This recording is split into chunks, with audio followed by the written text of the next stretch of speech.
I am Chidananda, and you're watching Capital Current.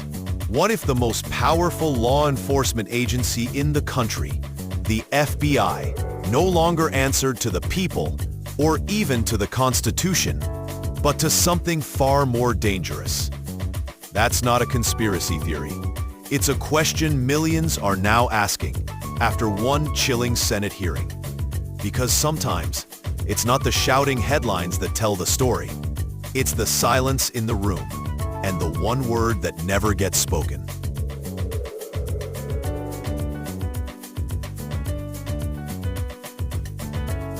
Entire story.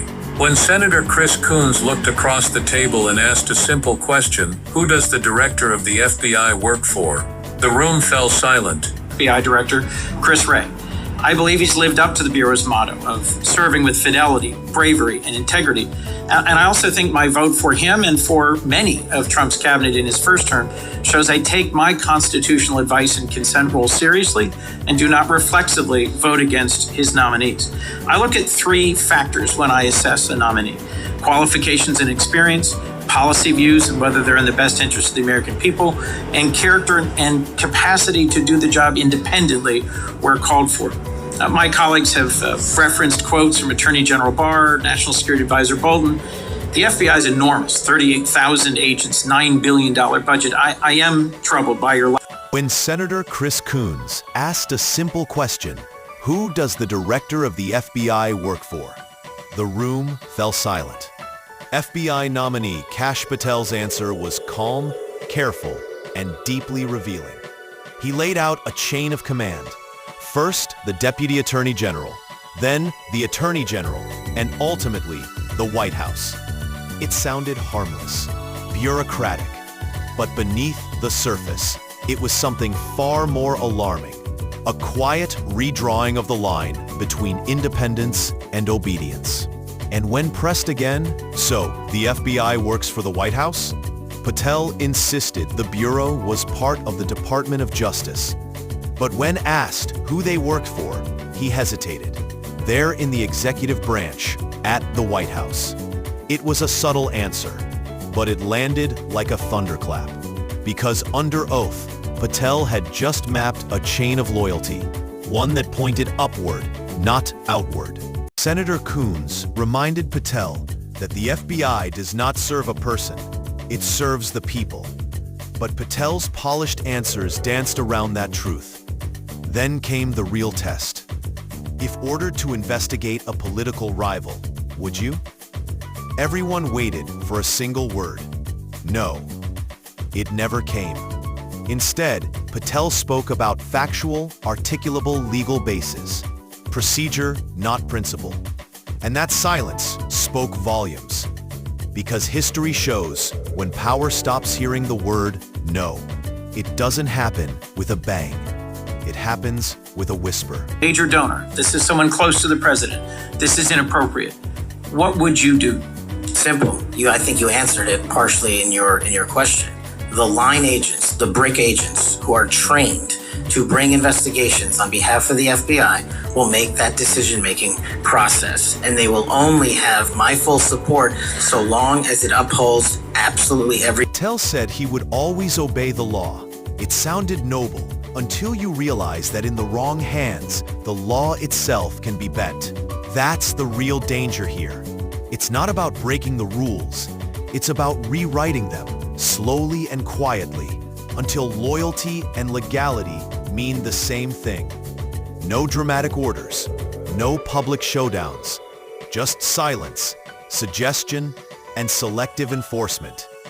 Investigations that once threatened the powerful could quietly stall. Critics could suddenly find themselves under scrutiny, and independence could become just another word for obedience. Inside the FBI, it doesn't take purges to change the culture. All it takes is one whispered message: be careful who you investigate. When agents start asking, "What will the director think?" instead of, "What does the evidence show?" the rot begins.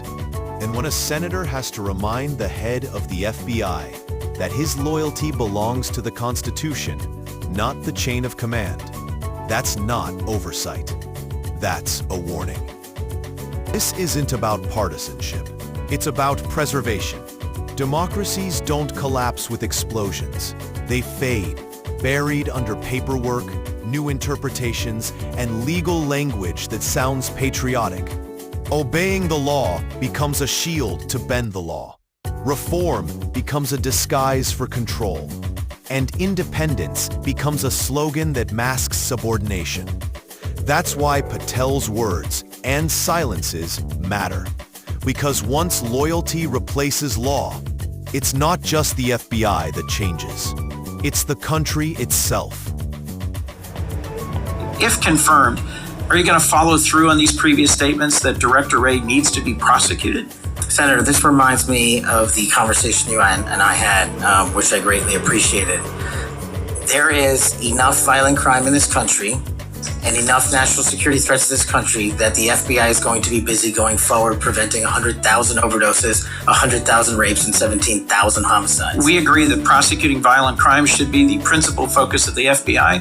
What I'm trying to get to, Mr. Patel, is a whole series of very troubling, to me, many other statements you made about instead using it to pursue those who might be viewed as political opponents. And as I told you in your office, I have no interest, no desire, and will not, if confirmed, go backwards. There will be no politicization at the FBI. There will be no retributive actions taken by any FBI should I be confirmed as the FBI director. I told you that in your office, and I'll tell you that again today. If I'm going to close the FBI Bureau's headquarters on day one, how would shutting down the FBI headquarters impact its ability to prosecute violent crime and drug traffickers?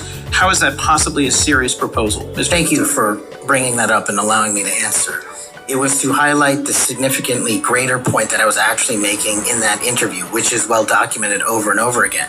38,000 FBI employees, 7,500 FBI employees work in the Washington field office and Hoover building alone. If you increase that aperture just slightly to encompass the National Capital Region, that is 11,000 FBI employees work in the National Capital Region. A third of the workforce for the FBI works in Washington, D.C. I am fully committed to having that workforce go out into the interior of the country, where I live, west of the Mississippi, and work with sheriff's departments and local officers, and having one agent prevent one homicide. And that's why this hearing might be remembered as more than a job interview. It was a stress test for the Constitution, for accountability, for the future of justice. The question now isn't just who runs the FBI. It's whether we, the people, will still demand that justice serve truth, not power. Silence isn't neutrality. It's surrender. So if this made you think, don't just scroll away. Share it. Talk about it. Ask the hard questions. And if you believe that truth should never bow to power, subscribe to Capital Current, hit that like button, and stay tuned, because this story isn't over, and what happens next will decide how much justice really means.